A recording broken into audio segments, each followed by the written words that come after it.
Halo semuanya, kembali berjumpa dengan saya, Hendy Wijaya. Kesempatan kali ini kita akan belajar tentang salah seorang saints atau orang kudus yang diperingati oleh gereja pada hari ini, tanggal 23 Maret, yaitu Saint Nikon dan 199 murid yang bersama dengan dia di sisi dia. Seperti apa ceritanya dan beberapa renungan yang akan kita pelajari pada kesempatan hari ini. Saudara-saudara, saya akan berbagi artikelnya. Nah, ini adalah ikon dari Nikon.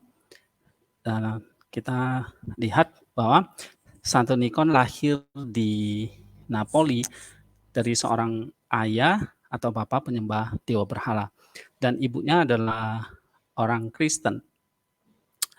Nikon adalah seorang perwira Romawi di Napoli, dan karena dia lahir dalam tradisi penyembahan dewa berhala sehingga dia belum dibaptis, walaupun ibunya secara diam-diam mengajarinya tentang iman kepada Kristus.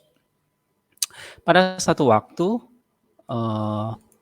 ketika Nikon diutus ke medan perang dengan pasukannya, ibunya menasihati dia untuk membuat tanda salib dan meminta bantuan Kristus jika kemalangan menimpanya. Dan memang saat bertempur, pasukan Nikon benar-benar terkepung.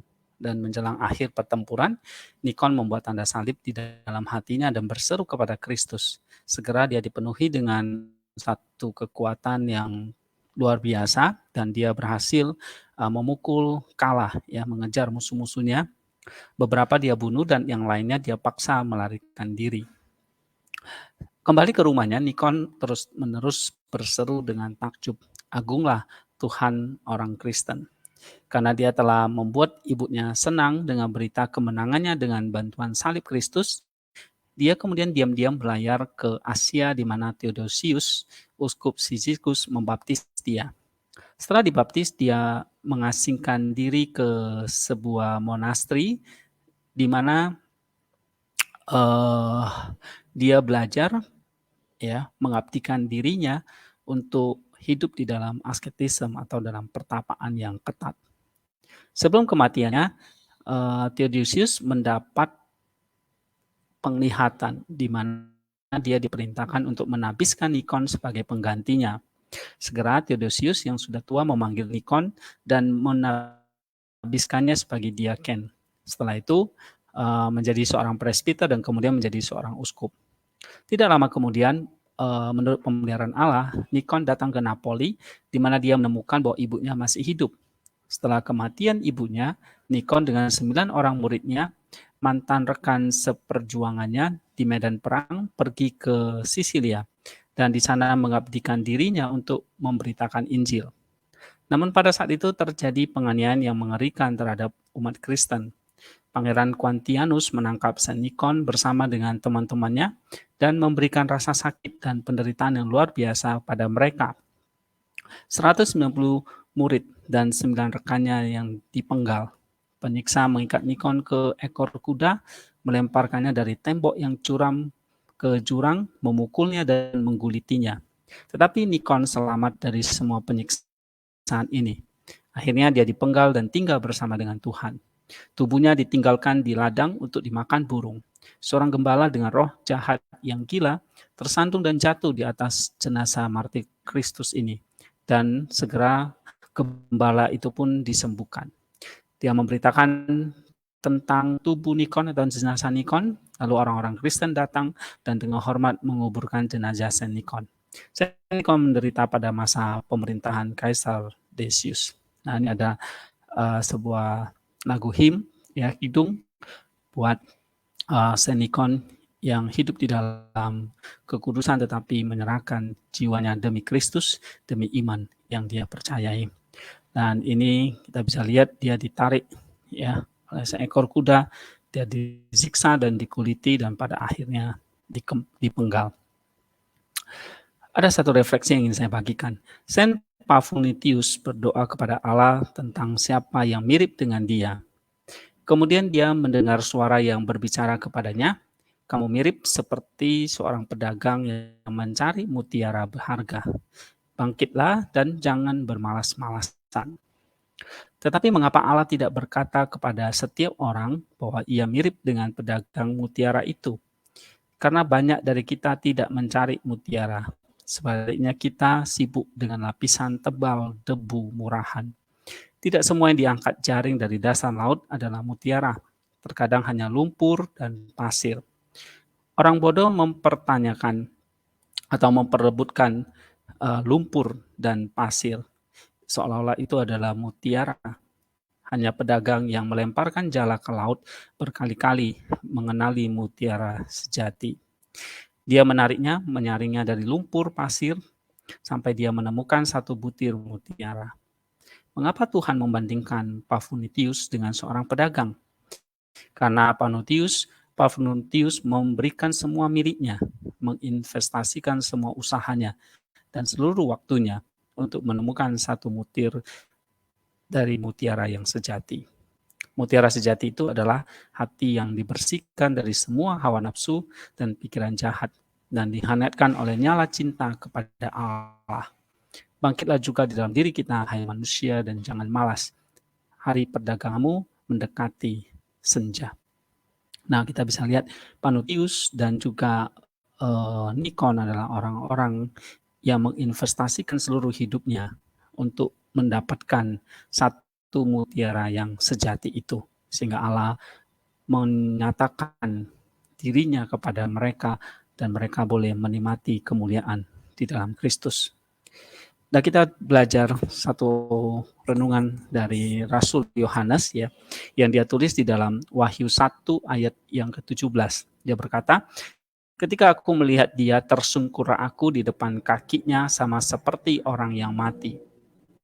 Ya, ketika aku melihat dia, tersungkur aku di depan kakinya sama seperti orang yang mati. Dia adalah Rasul Yohanes yang tersungkur seperti orang mati ketika dia melihat Tuhan Yesus dalam kemuliaan. Rasul Yohanes, murid Yesus yang terkasih, sang penulis Injil yang mengasihi Tuhan dan seorang yang sungguh-sungguh dalam kekudusan, ya, sehingga dia dijuluki sebagai sang teolog karena yang pernah melihat Tuhan dan dalam kekudusan. Dia sendiri tidak dapat berdiri atau menenangkan diri ketika dia melihat gurunya dalam kemuliaan dan kuasa surgawinya. Tersungkur seperti orang yang mati. Karena itu bagaimana mereka akan dapat bertahan di hadirat Tuhan dan matanya nyala api, yaitu mereka yang berdosa terhadapnya, mereka yang bangkit melawannya, mereka yang mengejek namanya, mereka yang meremehkan dan menghina kasih dan pengorbanannya, mereka yang mengejek salibnya, mereka yang menginjak-injak perintahnya, mereka yang menganiaya gerejanya, bahkan mereka yang mempermalukan para imam dan yang membunuh umatnya. Apa yang akan terjadi pada mereka di hadapan Tuhan ketika Yohanes tersungkur seperti orang mati ketika dia melihatnya? Apa yang akan terjadi pada orang terpelajar yang rusak moralnya? Apa yang akan terjadi pada guru-guru yang menghancurkan iman dalam jiwa orang-orang muda? Apa yang akan terjadi pada mereka yang skeptis, yang karena keraguan mereka meracuni pikiran mereka sendiri? Apa yang akan terjadi pada pencuri dan perampok? Dan apa yang akan terjadi pada orang yang tidak bermoral? Dan apa yang akan terjadi kepada mereka yang membunuh orang seperti anak-anak? Apa yang akan terjadi pada musuh-musuh Kristus ketika sahabat Yesus itu jatuh seperti orang yang mati di hadapan kemuliaannya yang tak terlukiskan dan berkilau? Begitulah kemuliaan, kuasa, otoritas, keindahan, keilahian, terang, dan keagungan Tuhan Yesus yang bangkit dan naik. Sehingga sahabat-sahabat terdekatnya yang selama 3 tahun di bumi memandangi wajahnya tanpa rasa takut, sekarang jatuh seperti orang mati ketika mereka melihatnya. Wajahnya di surga mengikuti penderitaan, kematian, dan kemenangannya. Ya Allah, terangilah kami dan hidupkan kami dengan kuasa dan kemuliaan-Mu. Dan hari ini adalah Rabu, kita memasuki minggu ketiga masa Lent atau Prapaskah kita. Ada satu leksionari yang kita baca hari ini, yaitu dari Amsal pasal yang ke-9. Kita baca ayat yang keempat. Sungguh luar biasa bahwa hikmat memanggil yang bodoh untuk dirinya sendiri. Siapa yang sederhana atau tidak berpengalaman, biarkanlah dia masuk ke sini. Kita lihat orang pintar tidak bisa masuk ke dalam rumah hikmat Allah Kudus. Setiap kepintaran harus dikesampingkan di pintu masuk rumah ini. Di sisi lain, jika semua hikmat dan pengetahuan hanya terletak di dalam rumah hikmat, maka di luar rumah ini, di luar gereja yang kudus, hanya ada kebodohan, ketidaktahuan, dan kebutaan. Betapa menakjubkannya lembaga Allah. Tinggalkan kecerdasan kita saat memasuki gereja, dan kita akan menjadi benar-benar cerdas. Tinggalkan aktivitas mandiri kita dan kita akan menjadi benar-benar aktif. Menyangkal semua diri kita dan kita akan menjadi penguasa sejati atas diri kita sendiri. Kapan dunia ini akan memahami hikmat ini? Tetapi hikmat ini tersembunyi dari dunia. Dunia memberontak melawan hikmat Allah karena dunia tidak memahaminya dan membiarkan orang-orang pintar yang bodoh itu tetap buta. Amin. Oke, demikian beberapa refleksi yang saya bagikan, dan kisah hidup San Nikon kiranya boleh menginspirasi hidup kita pada hari ini, dan kita boleh menjadi seperti Panutius ataupun Nikon di dalam kita mengikuti Kristus. Seperti Amsal pada hari ini, biarlah kita menjadi orang yang sederhana, dengan iman kita masuk ke dalam gereja yang kudus untuk mengesampingkan segala kemampuan kita. Tetapi mari kita terus mendekat kepada Dia. Terima kasih semuanya, Tuhan memberkati kita semua. Amin.